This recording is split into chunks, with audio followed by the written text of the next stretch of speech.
Okay, so hey guys, welcome back to another Access Institute video. It's a pleasure to be joined by Amir Abubaker today, and I suppose to start off with, of course it's a big main stage for you today, press conference. How was it like being up on the stage?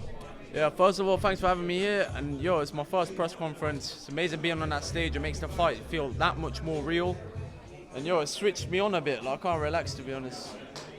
You are oozing that confidence at the moment, and I suppose, is that what you feel like is necessary, that self-belief, that self-confidence? Yeah. I think every fighter deep down is confident. I'll probably just speak a bit more clear. I can speak my mind a bit more clearly. I think everyone is confident deep down. Sometimes you slur your words and everything. But if no one here was confident in themselves, I don't think they would be here. But yeah, confidence, 100%. It's not a question. You have to be confident to be in this game. It's literally kill or be killed. Professional boxing is no joke. When you get hit, it's like getting hit with a baseball bat. So if you don't believe in yourself, it's hard to make in this game. Most definitely. And does that mean that any fight that you go into, you're going to be coming in making sure that you're 100% and you're not going to be kind of taking any little risks or anything like that? Yeah, 100%. Even this fight, I'm not treating it as any joke. The guy I got is a serious operator, Sergio Mbomo. He's built like a brick. So yeah, you can't take any fight like a joke. It only takes one little punch and you don't know where the hell you are in this game. You won't know where you are in the ring. And yeah, you don't want to end up on your backside. Indeed you don't, and I suppose, knockout bonus has been talked about a lot today. Of course you're going to be wanting that. Do you feel like that would be the thing that will happen? Yeah, 100%. You see my opponent, I fought him before actually. He's built like a brick, so when I punched him, it was literally like hitting a brick wall. But my other fights, I've been getting knockout after knockout, and I've been paying out of my own pocket. There's been no knockout bonuses. So the fact I'm getting a bonus for a knockout, it's 100% there in the back of my mind. But I don't want to get rid of plan A and just go hunting for the knockout, because, your opponent has his own plans as well. As a prospect, is it important to make sure that your fights are still entertaining for the fans and each and every single one is providing the fans with their money's worth?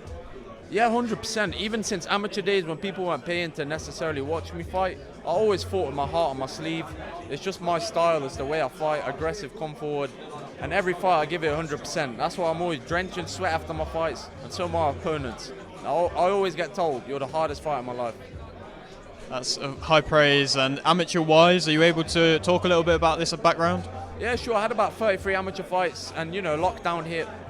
So every time I got somewhere far into like the national championships, there's always some bullshit about cuts or things like that, doctors bans. So I just scrapped the whole thing because I couldn't waste another year staying amateur. I turned professional with Anthony Manning. It was the best decision I made. And I suppose working with him, what's it been like? How has he helped progress you? Oh, it's been amazing. It's been like yin and yang. He gets me the connections, like with promoter Izzy, gets me on shows like these. I just do the hard work in the gym. He sees the hard work in the gym, and that's why he puts me on there. No, that's brilliant. And I suppose, as growing a platform, selling yourself as a fighter, do you feel like you're starting to do that now? Yeah, I'm always learning. I ain't the best at that, I'll be completely honest. But, boxing's a game that never ends. You're always learning in this sport. Whether it's promoting yourself, whether it's building yourself as a fighter, I'm learning every day, growing every day. And yeah, so is my personal brand side of things. Yeah, I haven't reached the top in that aspect yet, no. Of course, and you're coming in onto this quite short notice, and there's nothing wrong with that. I'm sure you're going to be ready there training already. Do you feel more than ready for this? 100%. If I need to get ready for a fight, all I need is rest. I don't need to train more. I'm just going to take 2 days out of the gym, which is today and tomorrow, and I'll be ready for anyone. As somebody who I'm sure is wanting to stay active, how important is it to make sure you're not blowing up in weight or going crazy after a win? To be honest, right now I am a bit heavy just because it's summer, but I'm not heavy in a bad way, like fat. Like, I do a few press-ups, I get big quite easily, just how I am. But yeah, I'm quite muscular right now, I just need to get rid of that. But yeah, weight-wise, I never get like too over the top. It's pretty easy, I'm quite disciplined. I still train even when I haven't got a fight. That's how you gotta be. And like you mentioned, physically strong. Do you feel like that man strength is coming through? Yeah, for sure. But you know what? In the pro game, everyone's strong. Every opponent I face is strong. You'll even see in my fights, even the fights I get knockouts in, I'm on the back foot. Like, these guys are crazy strong. So you can't rely on your strength because there's always someone out there bigger and stronger than you. You have to use your skills, you have to use your boxing ability and your fight IQ to win in this game. You can't rely just on man strength because you will get out strength by someone out there. What would you say are these key attributes of yours that make you different to everybody else? 100% it's my mindset, where I come from. You know, I'm born in Kurdistan, North Iraq. There's bombs going off. It's a war zone.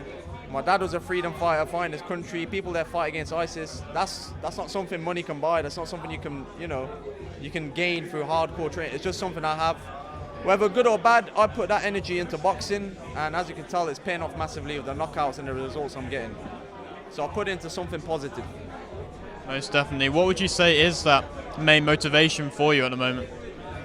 I'd say I'm past the motivation aspect of things. Right now, it's just discipline. Like I'm too much in the deep end to stop. You know, I've gone too far down the rabbit hole to turn back now. Yeah, I've got too much support. Too much people know my name. Too much people know about the boxing. I'm just too deep in everything to even think for a second, like how far I've gone, how far I have left. You know, I just keep going. It's just purely on discipline right now. That's what I'm running on discipline. Do you feel like this win on this big stage would be a statement made to the rest of the division? Yeah, 100%. This is, my biggest fight to date. Not my biggest fight, but my biggest stadium to date. So I've never had exposure like this. So I know for a fact it'll pay off after my performance on Saturday. Most definitely. Well, one final question from me. I appreciate your time. Is there anything you want to promote, shout out, anything like that? Yeah, if you want anything, all my social medias are Amir Abubaker. I have my own group where I coach people, Fight Club. I've even made my own ebook. Everything's on my social media, whether it's TikTok, YouTube, Instagram, everything's Amir Abubaker. Easy to remember. Follow me, I'll follow you guys back. Any questions you got, message me. I like to help everyone out. And thanks for having me today as well. Amir, thank you very much, man.